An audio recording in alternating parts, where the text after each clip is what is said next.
আপনার পথ চলার ক্ষেত্রে কোন ব্যক্তির ব্যক্তিত্ব বা কোন শিল্পীকে এমন কেউ আছেন যার ব্যক্তিত্ব আপনাকে উৎসাহিত করে, অনুপ্রাণিত হন ব্যক্তিত্ব দেখে?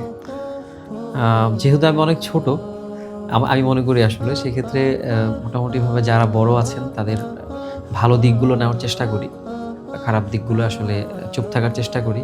তবে যেহেতু অনুপ্রাণিত উৎসাহ বা আমাকে অনুপ্রাণিত করে এই বিষয়টা বলেছেন, সেক্ষেত্রে আমার মনে পড়ছে একটি বিষয়, সেটি হচ্ছে আমাদের ওস্তাদ মরহুম মাওলানা আইনুদ্দিন আল আজাদ রহমতুল্লাহি আলাই। ওনার একটি দিক, একটি গুণ যেটা আসলে আমাকে অনেক বেশি অনুপ্রাণিত করে।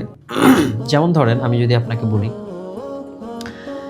যে আজাদ ভাইয়ের একটা বড় গুণ ছিলেন, দেখেন আমি হচ্ছে সেই খুলনার একটা ছেলে, আমাকে কেউ চিনে না, জানে না, এমন আমরা হচ্ছে একটা মিডিল ক্লাস একটা ফ্যামিলির আমি একটা ছেলে। তো মিডিল ক্লাস ফ্যামিলি থেকেও একটু লো ক্লাস বলতে পারেন, এরকম একটা ফ্যামিলির আমি ছেলে। তো সেইখানে আজাদ ভাই কতবার আমার কাছে গিয়েছেন, আমাদের বাসায় গিয়েছেন। আমার মনে আছে একদিন আমি ক্রিকেট খেলছিলাম, উনি আমার সাথে কথা বলবেন, উনি মাঠে দাঁড়ায় আছেন, আমি ক্রিকেট খেলা শেষ করলাম, তারপর আমি ভাইয়ের কাছে আসলাম। একজন গুণী মানুষের মানে আমি যদি আজকের জায়গায় চিন্তা করি, আমি তখন তো ছোট, আমি তো বুঝি না, আমার বয়স তখন কত বছর, 10-11 বছর, 8-9 বছর কি 10 বছর, ক্রিকেট খেলতেছি আমি। তো উনি দাঁড়িয়েছিলেন।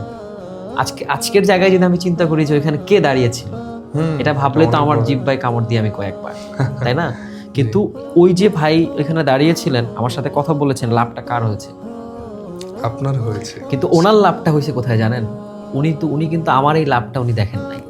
উনি দেখছেন হচ্ছে যে হয়তো মনে করছেন যে এই ছেলেটাকে দিয়ে কিছু একটা হবে, হয়তো উনি ভাবছেন, এবং এই ছেলেটা যদি কিছু একটা হয় এবং সে যদি কাজ করে, তাহলে এইটা ওই যে একটা সৎকার কথা বললেন, আজাদ ভাইয়ের যে লাভটা ছিল ওইটা কিন্তু আজাদ ভাই পাচ্ছে এখন। এই যে ব্যক্তিত্বটা বর্তমানে আসলে আমার কাছে মনে হয় যে এখনো আছে, তবে অনেক কম। সেটা হচ্ছে যে আমাদের পৃথিবীতে কিছু মানুষ থাকে যারা আসলে সিঁড়ির নিচে দাঁড়িয়ে থাকে, আপনাকে তুলে দিবে অনেক উপরে। তা আজাদ ভাইয়ের একটা গুণ ছিল আসলে যে আজাদ ভাই সবাইকে তুলতে চাইতেন। ভাই আর এম সাগর মল্লিক, উনি মিডিয়া ব্যক্তিত্ব, কাজ করতেন, তো উনি খুব ফানি ভাবে কথা বলতে পারতেন। তো আজাদ ভাই ওনাকেও সবসময় দেখতাম তালিম করতেন যে তুমি এটা করো, ওইটা করো, ওইটা করো।